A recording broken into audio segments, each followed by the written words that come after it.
Good afternoon, everyone. Shalom. I'm Shosh Bedrosian, spokesman for the National Public Diplomacy Directorate here in the Prime Minister's office. I'll take a few questions after a couple of very brief points to share with you.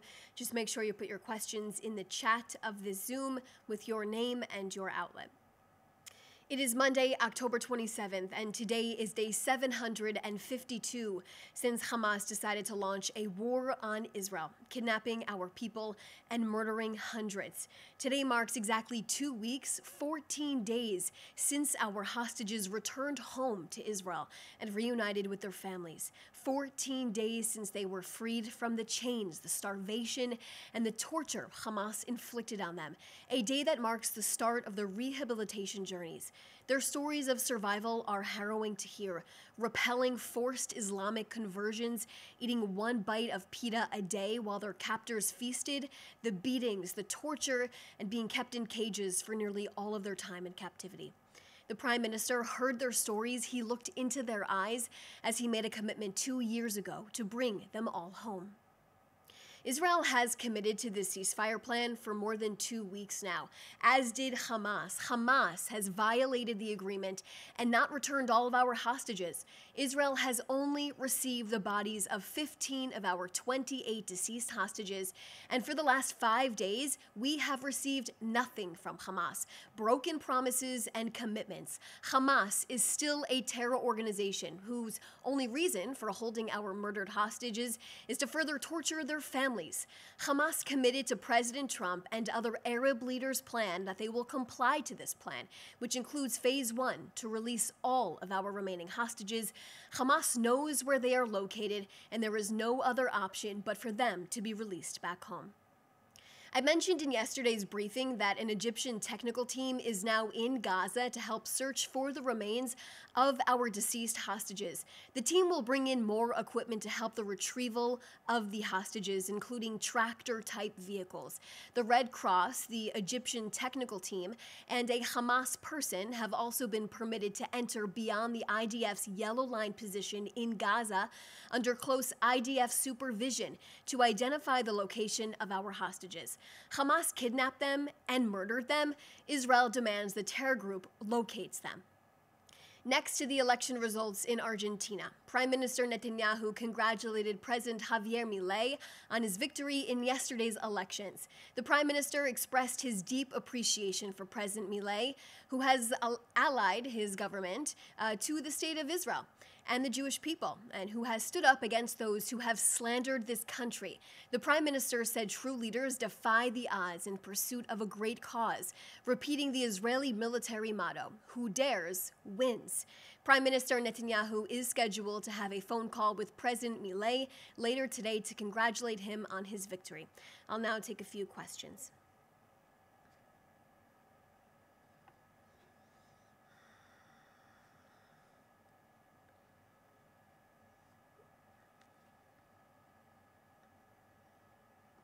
Joel Pollack from Breitbart News, can you confirm that Pakistan, Azerbaijan, and Indonesia are sending troops to Gaza as part of the International Stabilization Force?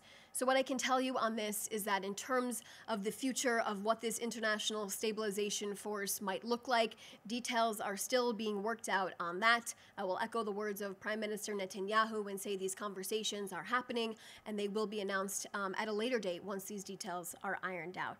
But in terms of that, we are working in partnership, in close coordination with President Trump and his administration as part of the ceasefire plan that we have committed to and agreed to and also upheld.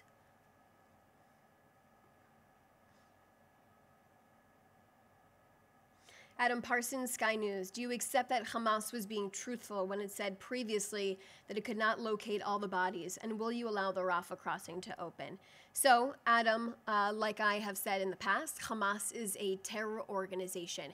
For the last 14 days, I have stood up here and I have told you that Hamas knows the locations of where our hostages are. So I continue to reiterate that same sentiment, like I just said in our briefing. Hamas knows where they're located, and we are demanding for them to be released and to be returned. So this Egyptian team that is going in is helping us speed up the process. Remember, 14 days ago, actually even a little bit longer than that, between 16 days ago, Hamas committed to a plan that we're in right now to release all 48 of our hostages.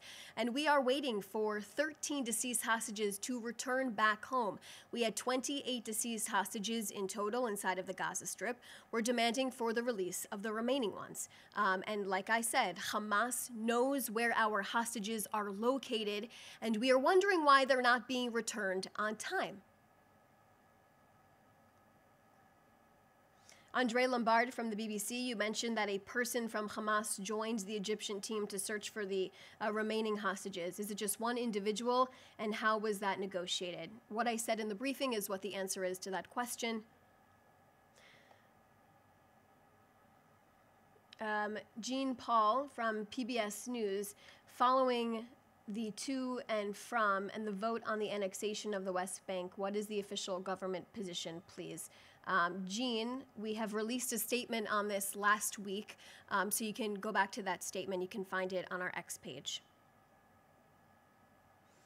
Omer Bekin from NBC News, wondering if the Prime Minister's office can please respond to fears in Gaza that the yellow line drawing the current bounds of the Israeli military's withdrawal in Gaza could become permanent.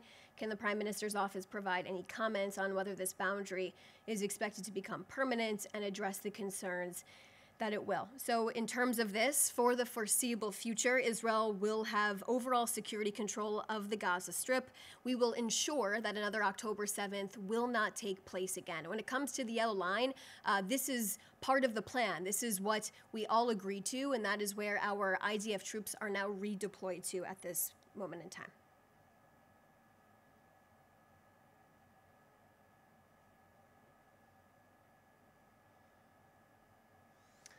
Okay, this is a follow-up question. Actually, I'll take this from Lior Soroka, and I'll get to the follow-ups afterwards. Can you confirm that Israel allowed the United States to operate drones over Gaza, as reported in the New York Times?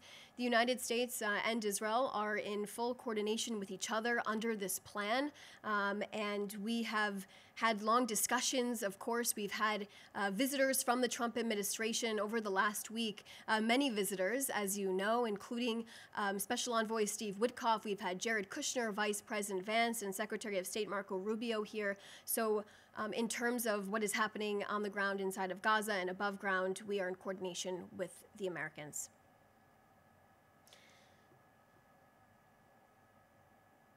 Sky News, Celine, when will the Israeli government allow journalists unrestricted and independent access to Gaza? If there is a policy change on that, I will let you know.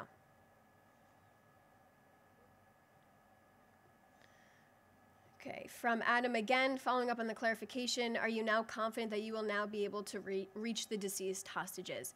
Of course, we are hopeful. We are optimistic that we can find our hostages, but remember who took our hostages. It was Hamas on October 7th.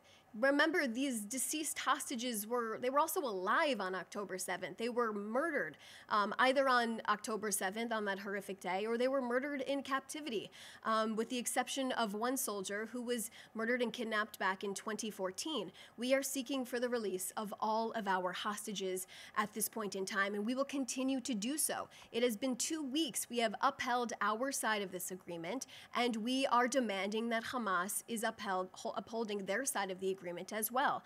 They committed to releasing 48 of our hostages. Why am I standing here 14 days later plus, and there are still 13 deceased hostages of ours that are in captivity? And this is from Jean again. Yes, there was a statement last week, but as you know, ministers have commented, including President Trump and Vice President Vance. So as of today, what is your position, please? It's the exact same position that we have laid out last week.